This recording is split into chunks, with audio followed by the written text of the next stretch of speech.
Bitcoiners, welcome back to FedWatch. I hope you're liking all of the shiny new bells and whistles around with our new rebrand. I'm really excited for what we're about to bring out for you guys. But today we are going to bring you a much needed update and just complete walkthrough this year's annual Jacksonhole meeting. This is a really big Fed related meeting every single year. It's extremely important, and we break down the most important parts and give you the analysis for it. So before we get into it though, I guess Ansel, why don't you kind of give a little bit more context for maybe some of the Bitcoiners who are unaware of Jacksonhole and kind of like the type of people that attend this meeting and what is the purpose? Yeah, so Jacksonhole is a symposium put on by the Kansas City Fed every year at this time.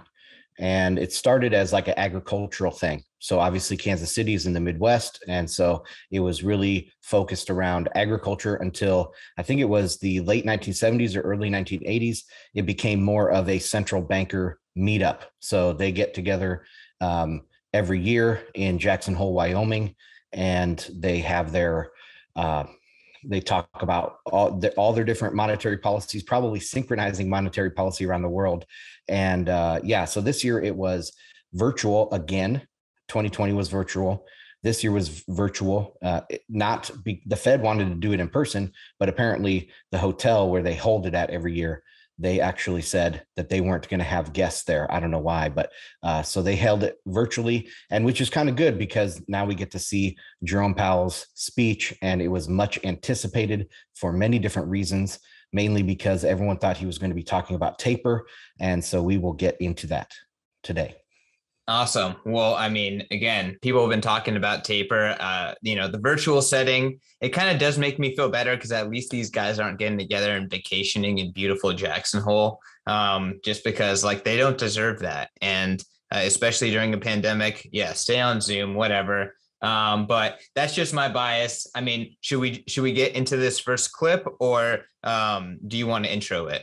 Well, my intro here is we've talked, obviously we've dissected Jay Powell in the past, and we have said that he is somewhat of a straight shooter when it comes to central bank chair people. So like Christine Lagarde, when she speaks, you just get this very dishonest aura around her or feeling when she's speaking. A lot of other central bankers are like that.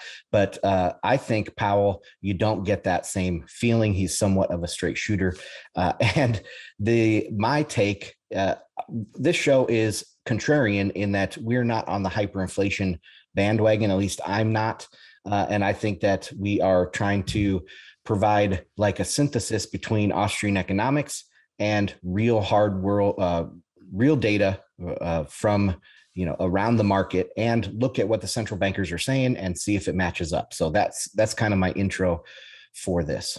Okay, and just again, to set the context, this is Jerome Powell's much awaited speech from this Fed conference, this central bankers conference. And I guess let's just get into this first clip.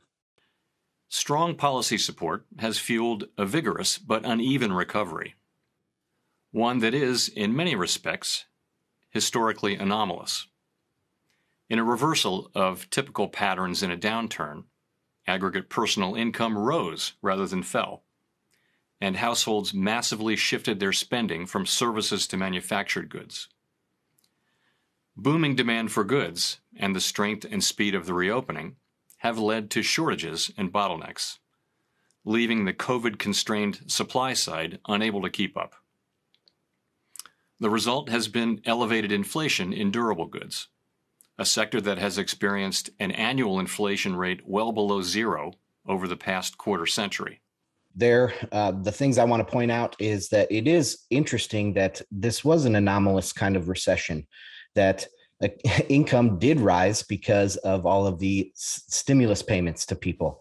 And he gets into that later on even more about how the rising incomes during a recession had a big effect on the economy. And they can explain so much that's going on with shortages on the supply side and all of that. Do you have any comments on that first section, Christian? No, I mean, it was interesting to hear him talk about it being uneven, right? That's kind of how he started it, and that this was an anomaly. So I'm curious to what he's going to say next, to be honest. The unevenness of the recovery can further be seen through the lens of the sectoral shift of spending into goods, particularly durable goods such as appliances, furniture, and cars, and away from services, particularly in-person services in areas such as travel and leisure. As the pandemic struck, restaurant meals fell 45%, air travel 95%, and dentist visits 65%. Even today, with overall GDP and consumption spending more than fully recovered, services spending remains about 7% below trend. Total employment is now 6 million below its February 2020 level, and 5 million of that shortfall is in the still depressed service sector. In contrast, spending on durable goods has boomed since the start of the recovery and is now running about 20% above the pre-pandemic level. With demand outstripping pandemic-afflicted supply, rising durables prices are a principal factor lifting inflation well above our 2% objective. Given the ongoing upheaval in the economy, some strains and surprises are inevitable. The job of monetary policy is to promote maximum employment and price stability as the economy works through this challenging period. Okay, so there he laid out these sectoral shifts, and I can share my screen because that chart that he showed was kind of brief. So I'm going to share this. The top line here is the services spending, and you can see during the pandemic, it crashed and has not returned to trend. Okay, but the durable spending has, because everybody, the service people in travel, all travel was shut down, hotels, restaurants, all of these service industries were shut down. And so people weren't spending, obviously, and they still have not recovered to trend. However, they got the stimulus, they had an increased income, or the average income increased, and people still went out and spent, but they spent it on manufactured goods, durable goods that needed to go through a supply chain. Well, if all the supply chains are shut down as well because of COVID, that's just going to become a huge shortage, and it is still significantly above the trend. So even today, service spending is down, but manufactured goods spending is up. And so that even when the supply chains aren't back to normal yet. So we can see how this would affect prices in general, right? Because there's more money chasing fewer manufactured goods. Any thoughts on that, Christian? I mean, it seems accurate. Again, like people have been speculating about what's behind all of this, lumber increases, just the massive increases in commodities and stuff like that. So this analysis seems to make sense. Okay. There was something else I wanted to add in here, and that was so they started talking about the monetary policy is about price stability and maximum employment. And I just wanted to point that out here. He goes into a little bit more in depth, but before he does that, I mean, how well have they done on that?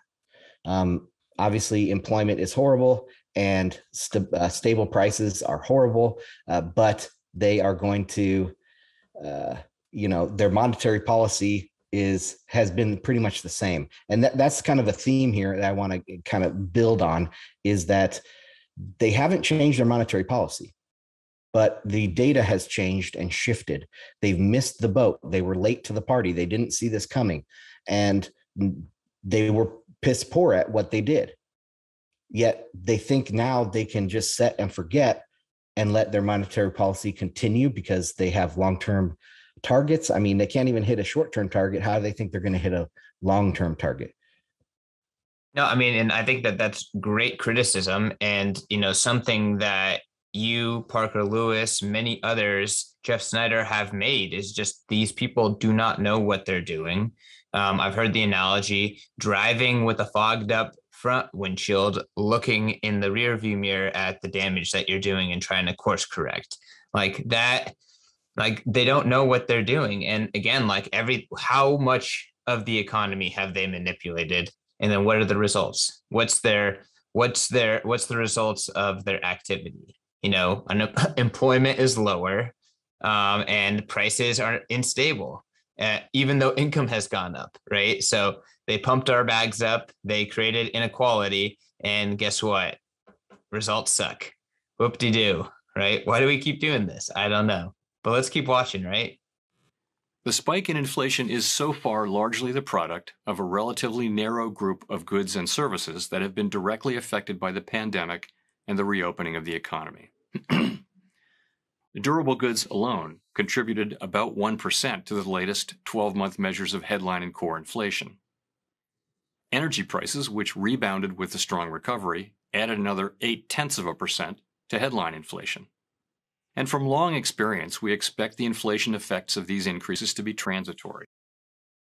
In addition, some prices, for example, for hotel rooms and airplane tickets, declined sharply during the recession and have now moved back up close to pre-pandemic levels. The 12-month window we use in computing inflation now captures the rebound in prices, but not the initial decline, temporarily elevating reported inflation. These effects, which are adding a few tenths to measured inflation, should wash out over time. We consult a range of measures meant to capture whether price increases for particular items are spilling over into broad-based inflation. These include trimmed mean measures and measures excluding durables and computed from just before the pandemic. These measures generally show inflation at or close to our 2% longer-run objective. We would be concerned at signs that inflationary pressures were spreading more broadly through the economy. We are also directly monitoring the prices of particular goods and services most affected by the pandemic and the reopening, and are beginning to see a moderation in some cases as shortages ease. Used car prices, for example, appear to have stabilized. Indeed, some price indicators are beginning to fall. If that continues, as many analysts predict, then used car prices will soon be pulling measured inflation down, as they did for much of the past decade. So a lot of excuses, Ansel, and a lot of redefining what inflation is. That's what I took from that. I want to hear your analysis. Yeah, I mean, absolutely. Well, he's trying to describe the limitations of the CPI. The CPI comes in two kind of flavors: year over year and month over month. And obviously month over month makes sense. So prices were 0.5% higher in June than, in May or something like that. But the year over year is a little bit harder to understand. So that is just the prices last June compared to this June. And when you're dealing with a 12-month window, and I brought this up when we talked about CPI in the past, or at least on my newsletters, I've said this, is that, the damage to the economy really happened in March and April. And so once you go past those 2 months, then the year over year data does not take into account the big drop. So what he's saying is that this summer in June and July and August, we are getting this year over year that doesn't include the big drop. And that chart that they showed, I'm going to share my screen one more time. Chart that they showed here is an 18-month window instead of a 12-month window.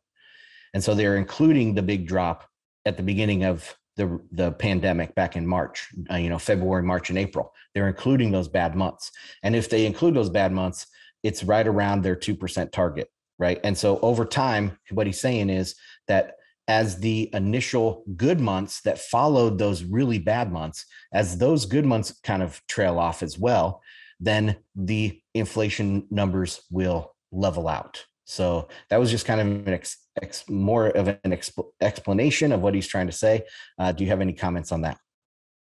Ultimately, what he's really saying is we didn't know, we still don't really know, and we think it will get better, but we're not sure. Like he just said that very eloquently with some nice visuals, essentially. And they're manipulating these visuals in order to tell the story they want. And they're manipulating the variables to tell the story that they want. But the reality is the government reaction destroyed supply chains. People were incentivized to do what they're incentivized to do, and that put things in haywire. And guess what? You weren't controlling them then. You're still not controlling them now. And the most that you're doing is you're just adding more, inputs into this system that is a complex system that you do not control. That's the most you're doing. But ultimately, you just don't know. So I know I'm ranting. We've been talking about this for over a year, and it's just ludicrous, watching them a year later, admit that they didn't know, but at the same time persist as if they can know, they will know now or moving forward, granted this learning, right? Right. Yeah. And my big thing is that the big problem with all of this analysis is on the definition of inflation.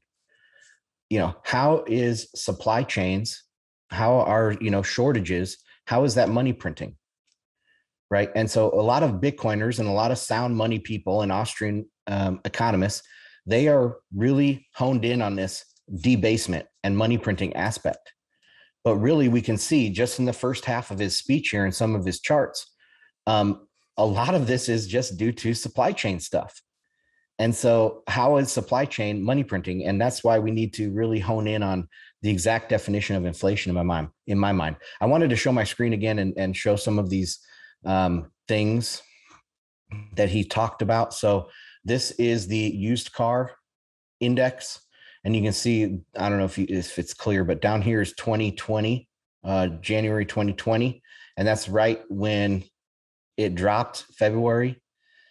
And it's skyrocketed since then. So the prices have, used cars obviously have been a big factor in the CPI. And just recently it has started coming down.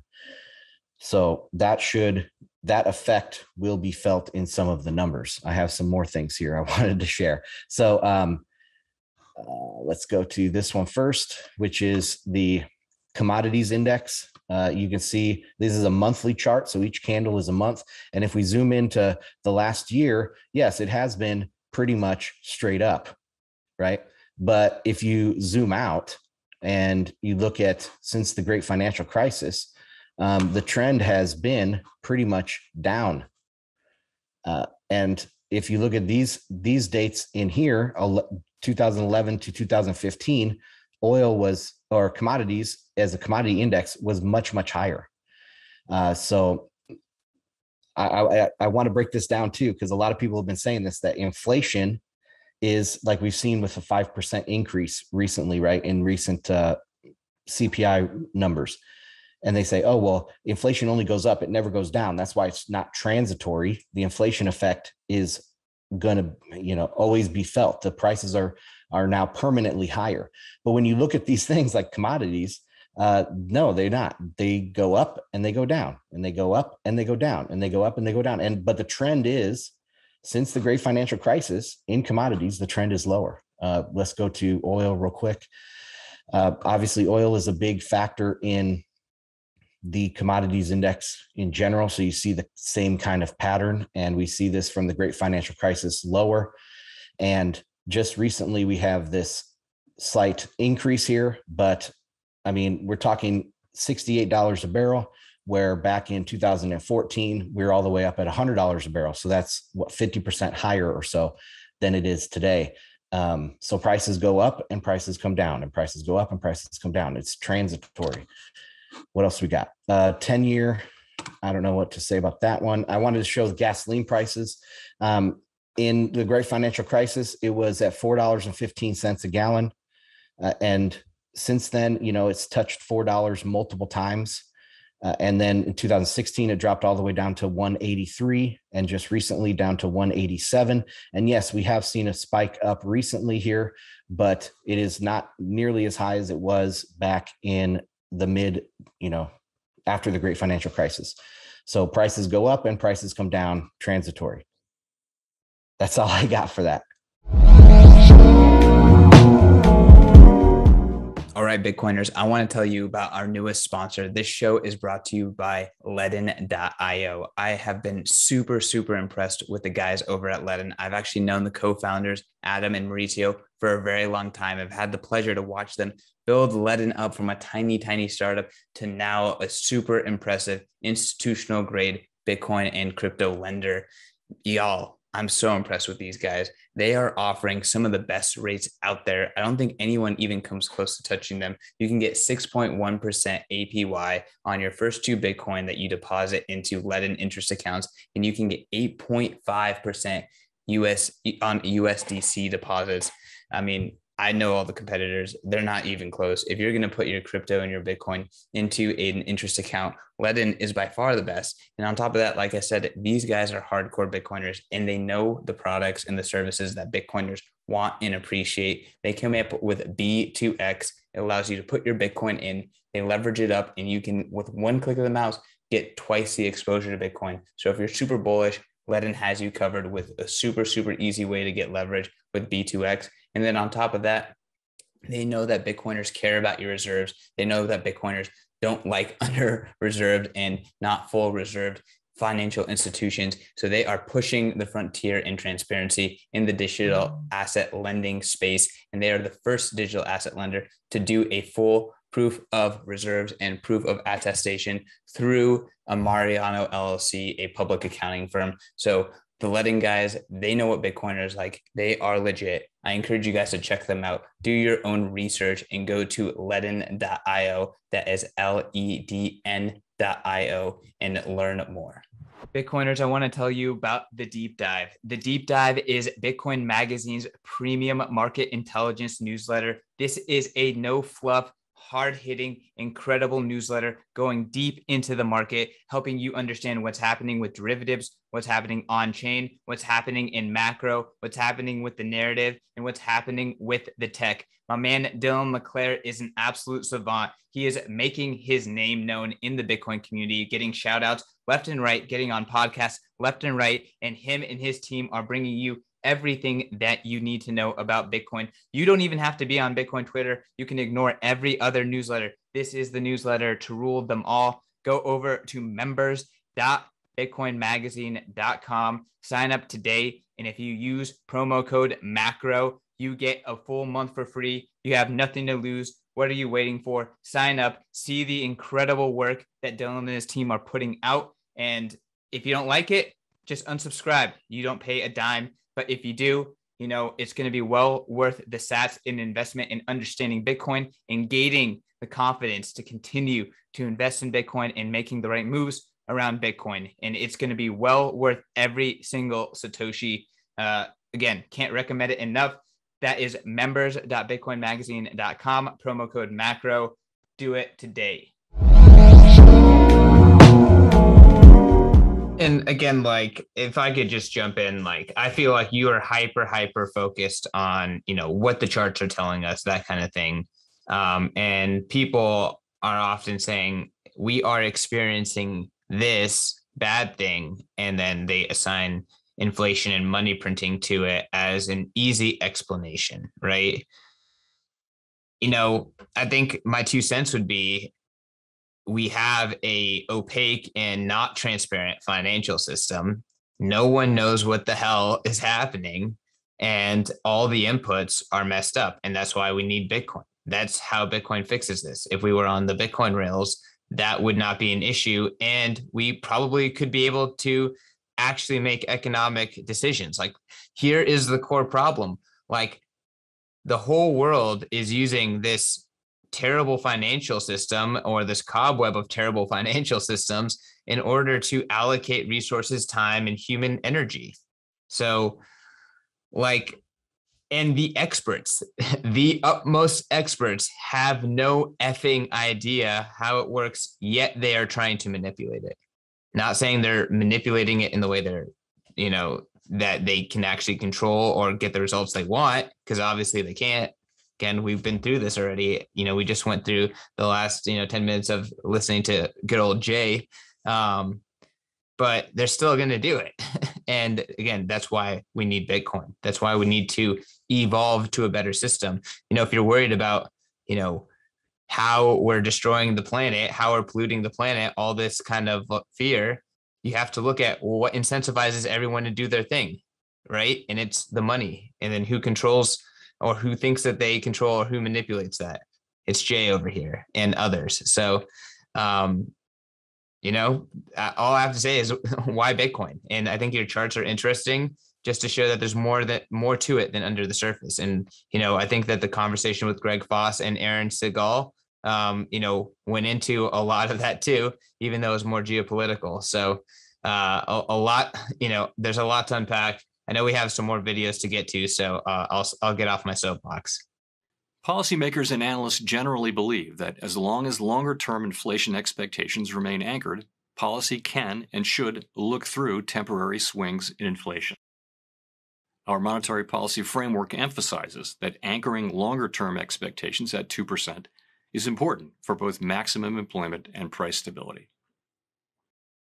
We carefully monitor a wide range of indicators of longer-term inflation expectations.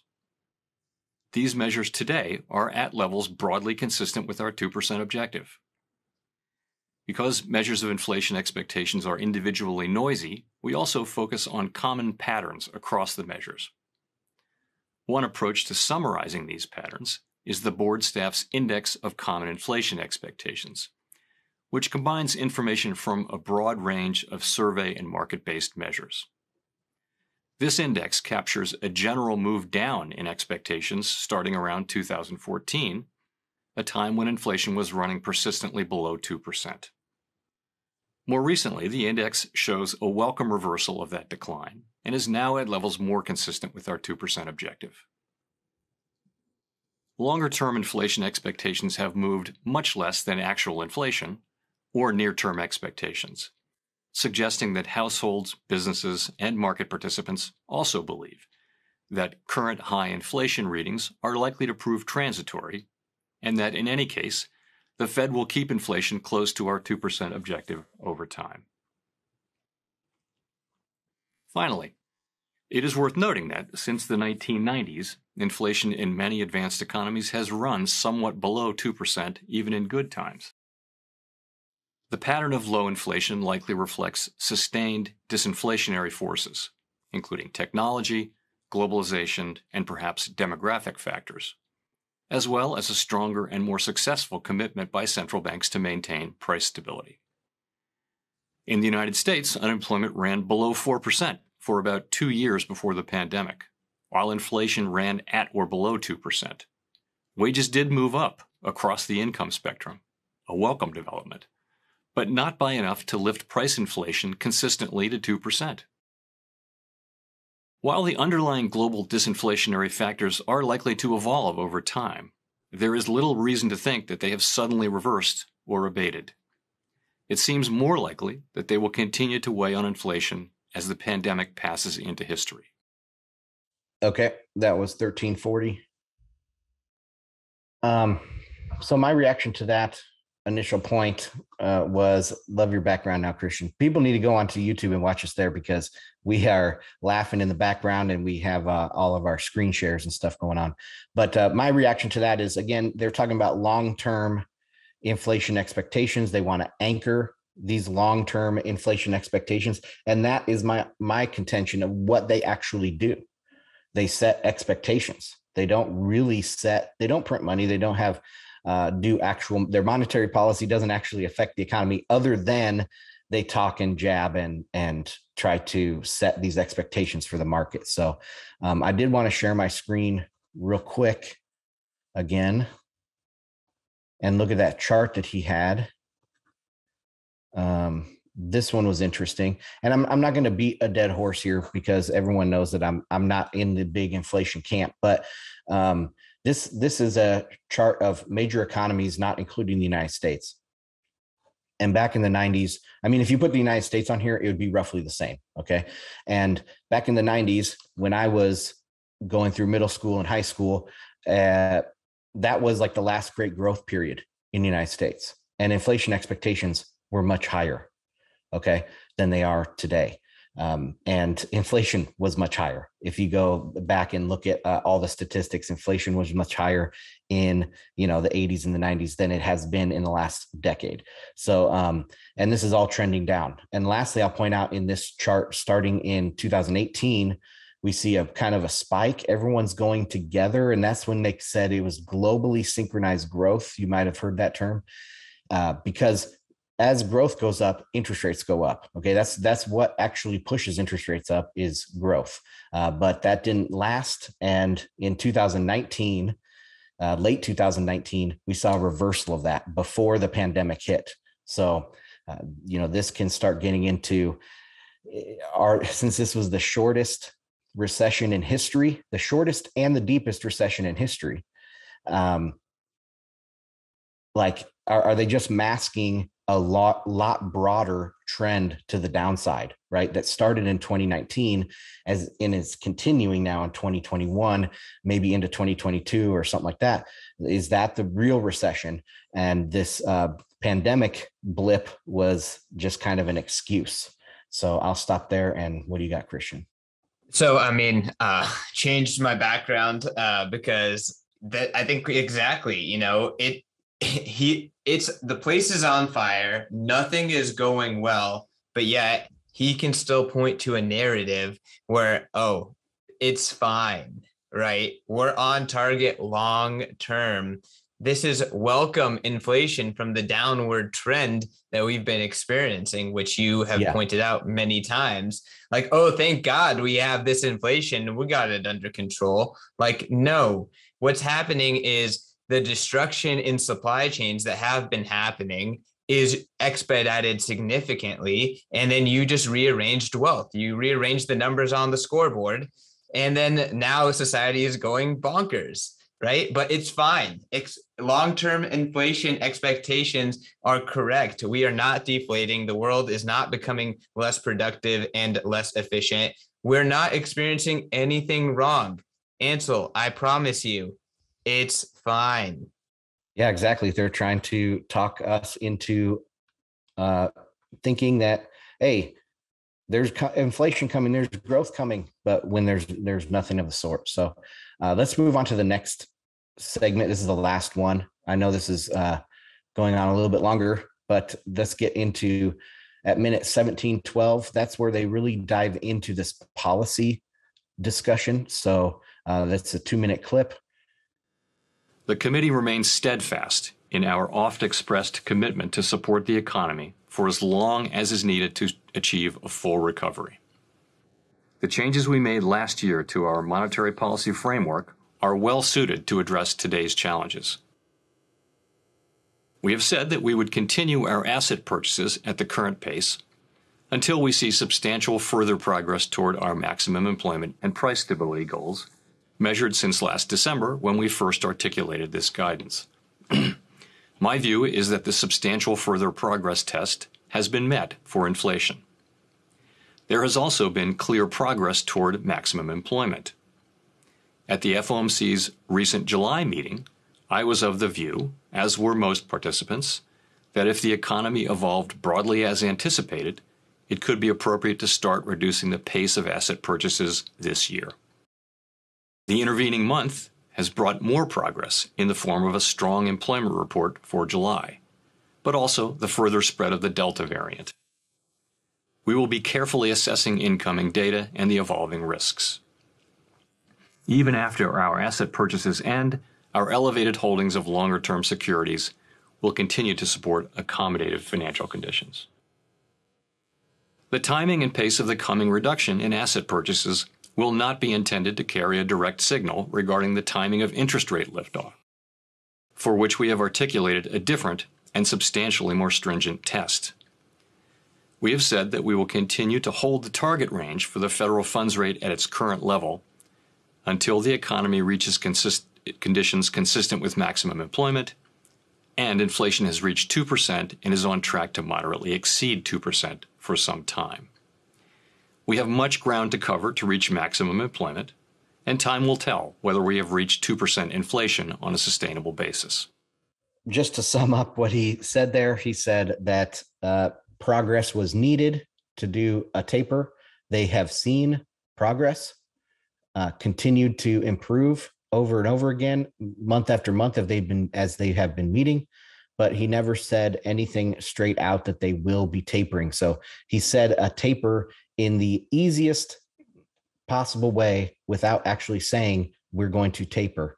That's what he said. He also said that interest rates are separate from that. If people follow the Fed and how they do the monetary policy, they will taper from 120 billion a month that they're quote unquote purchasing out assets, securities from the market. They'll taper that down to 110, 100, 80, 60, wean the market off. That's their plan, at least. And then later on down the road, they will tackle the interest rate stuff. So, Christian, what do you got?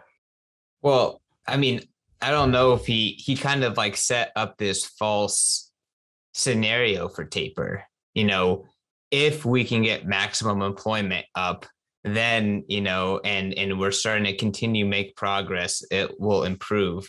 It's kind of based on this idea that coronavirus is the thing that is the cause of all of this problem. And prior to coronavirus, we were fine, right?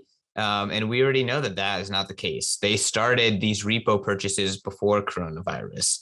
We were not fine before coronavirus. So, all of the challenges that coronavirus and the logistical challenges and the political challenges that, have emerged since, that is just only further complications to the disaster that already existed.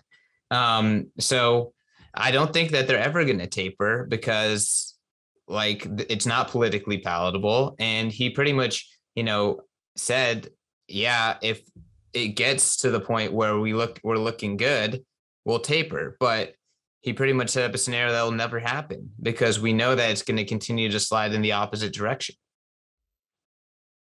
Yeah, he didn't want to commit to anything and then not be able to follow through. So yeah, I get that. He didn't touch on this whole time. He didn't touch on the entire 20-minute speech, the reverse repo issue. And I'll share my screen once again here. It continues to go up here, the reverse repo, and he didn't even talk about it once. We're up to, or the Fed is up to doing about 1.1 trillion every night in overnight repos, and it continues to go up. It does look like it might be slowing a little bit. And I also want to point out that an end of the quarter is coming up, and this is the biggest end of the quarter for banks and for governments. So this is the end of the U.S. fiscal year, banking fiscal year in September. So that is always a hot time for crises to happen. So back in 2019, I mean, almost every crisis that you can look at started something in September or October. So this is the time frame. And maybe Powell is looking forward to September and October. He's like, man, I wish I could make this speech in late October instead of, late August. But anyway, that's how it went. And he didn't want to commit to anything, I guess. Well, isn't the timing perfect for a traditional finance, traditional banking government crisis, right when Bitcoin's going to start really freaking heating up? So it seems like Satoshi knew, and the clockwork that he set Bitcoin on is impeccable. The timing is absolutely impeccable. For sure. So that is the last of the Jacksonhole stuff. Bitcoiners, let's take a break from the content, and I want to tell you about Coolbix. Coolbix is an awesome Bitcoin hardware wallet that's been around for a really long time. They are building an amazing Bitcoin wallet called the Cool Wallet Pro. The Cool Wallet Pro is state-of-the-art Bitcoin hardware wallet technology. Its form factor is like a credit card. You can put it into your wallet, and it is designed to go with you on the go. So that way, even when you're on the go, you can have the benefit of a two-factor hardware wallet design when you're trying to spend your Bitcoin. So you can have your Bitcoin wallet UX on your phone and make it really easy to scan, decide what you want to do, but then you sign with a CoolBitX, which is in your back pocket. It is tamper-proof. It is waterproof. It is flexible. It has an awesome secure element in it. And it is a really awesome way in order to have some more flexibility, yet security when you're taking your Bitcoin on the go.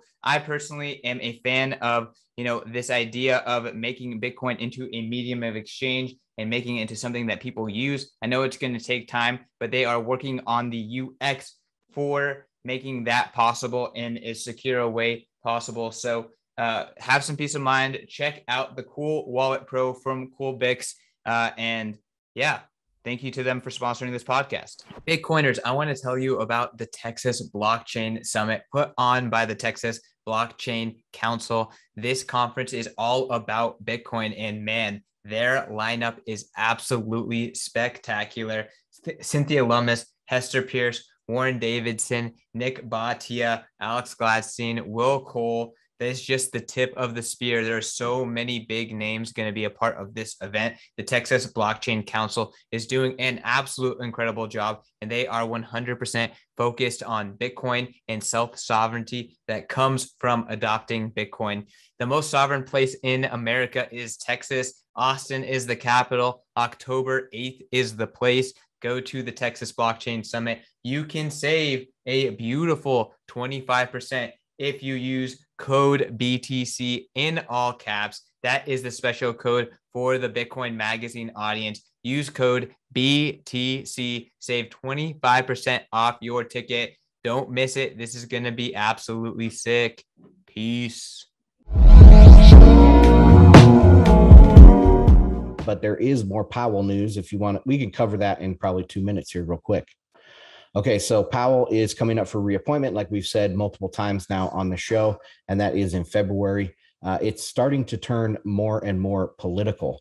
So I'm going to, once again, share my screen, everybody. So subscribe on YouTube so you can see all this stuff. But let me get this right this time. So we have AOC has come out and really started putting pressure. AOC and her group of progressives, they're calling Biden to dump Powell as Fed chair. So their group wants Powell to be replaced, stepping up the pressure on President Joe Biden as he draws closer to decision on the government's most important economic post. They want to reshape the Fed. Quote, as news of the possible reappointment of Federal Reserve Chair Jerome Powell circulates, we urge President Biden to reimagine the Federal Reserve focused on eliminating climate risk and advancing racial and economic justice. We urge the Biden administration to use this opportunity to appoint a new Federal Reserve chair. So that is, it just continues to heat up.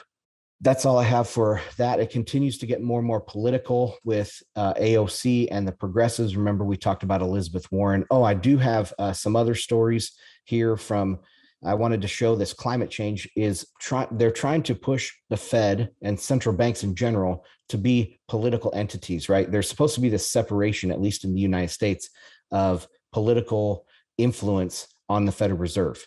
But they're trying to push this more and more in there, like we just read with the climate and the racial injustice and all that stuff. Back in 2019, the IMF was already talking about this, and I'll include all of these links in the show notes. So that the headline is Climate Change and Financial Risk. Then the Fed came out with something in March of this year, Climate Change and Financial Stability. And finally, the ECB has one, Climate Change and Monetary Policy. So all of these headlines are very, very similar, and they have a similar idea that the central banks need to be political. They need to be used for political ends. So I think this is an interesting development. And that's all I have for that. Christian, what are your thoughts? Yeah, we're kind of going over, so I don't want to take too long, but generally speaking, we see this trend across the globe is the politicization and the agendification of the monetary system, as if they haven't created enough problems. They want to be in charge of everything, right? They want to be in charge of the water that you get, the electricity that you get, who you pay, who you hire, all of the above. They have an agenda and they want to try to implement it. So, I think the trend is grab and control, land grab for power. That's what these institutions are doing. It's something that if you read The Sovereign Individual, these large institutions at this point in history, they necessitate this. This is how they continue to expand, and they want to expand. That's all they can do. And we are the victims of that. And thankfully, again, there's technology like Bitcoin that helps us defend against that. That is the macro trend. So you can read through the tea leaves, but that is what's happening when you zoom out. So that's what we're trying to educate you about. And again, look at the politicians that work for the government. They're trying to land and expand their agenda via these politicized means and via controlling the monetary policy, and who controls that or thinks that they control that, or at least has the authority to mess with it. And they're not trying to shy away. They want monetary policy to fit their agenda because they think their agenda is going to be good for the planet or whatever. So it is what it is, and we need to fight it. That's what we got to do. Yeah. Do you have to run here pretty soon to your next? No, we got 5 more minutes. Let's close it out. There's a lot of things to bang through here. Okay. So yeah, I just have some more stuff on going from the Fed. We spent a bunch of time right there on the Fed. And now I wanted to talk about China real quick, the China PMI. Their PMI is the Purchasing Managers Index. So they go out there and survey all of the people, purchasing managers in the economy, and see if they're expanding, staying neutral, or contracting their business.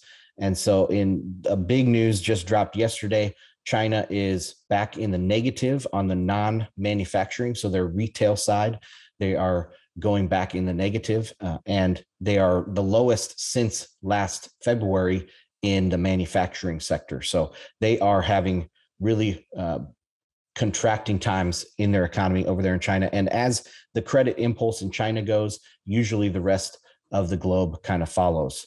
I could screen share that, but I don't think that's necessary. And that's it, man. That's all I have for the rest of the world.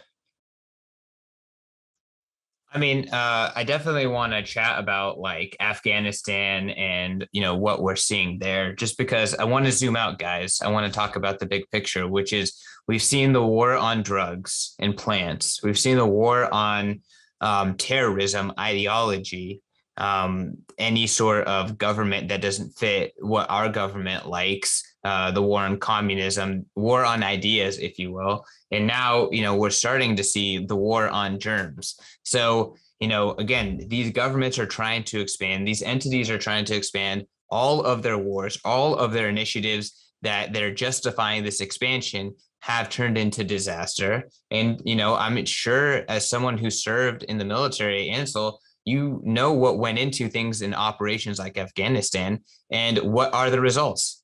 What are the results?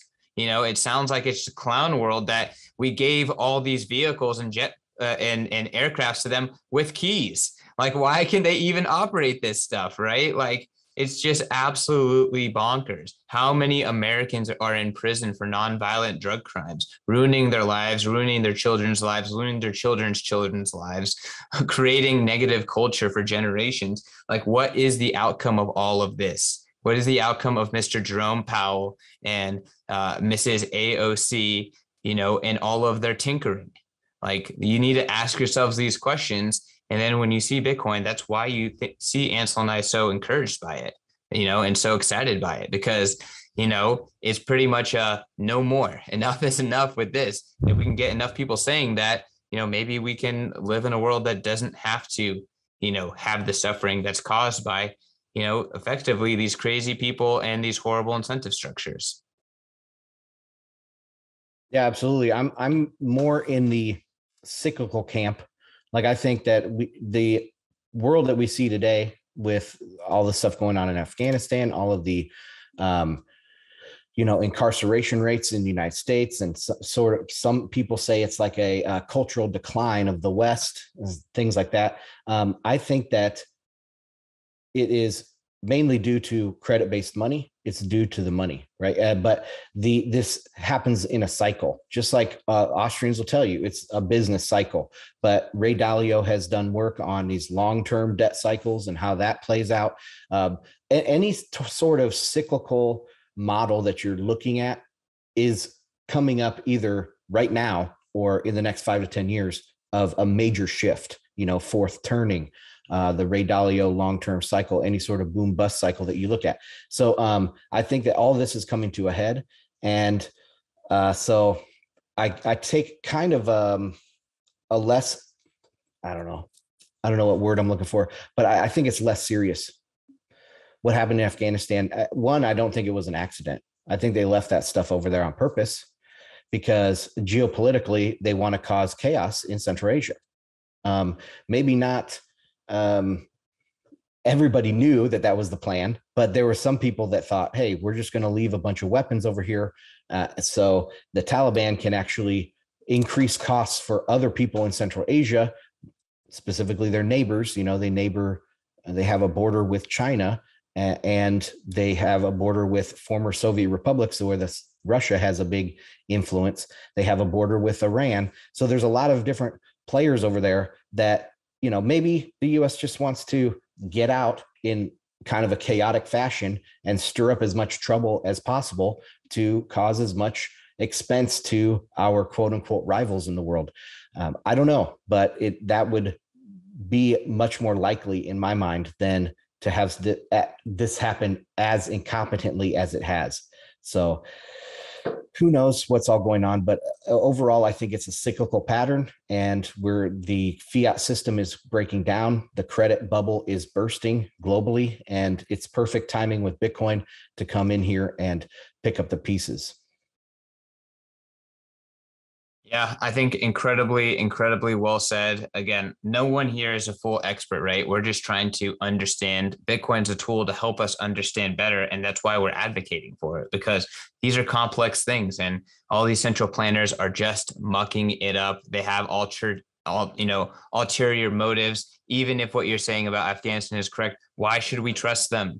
Why do they have in our interest, right? So we dissect all of that here on FedWatch. So subscribe, find us at Bitcoin Magazine, find us on Twitter at CK_snarks, at Ansel Lindner. And until next time, give us those likes, give us those reviews. Let's pump up the numbers, guys. Let's pump it up. Share, please.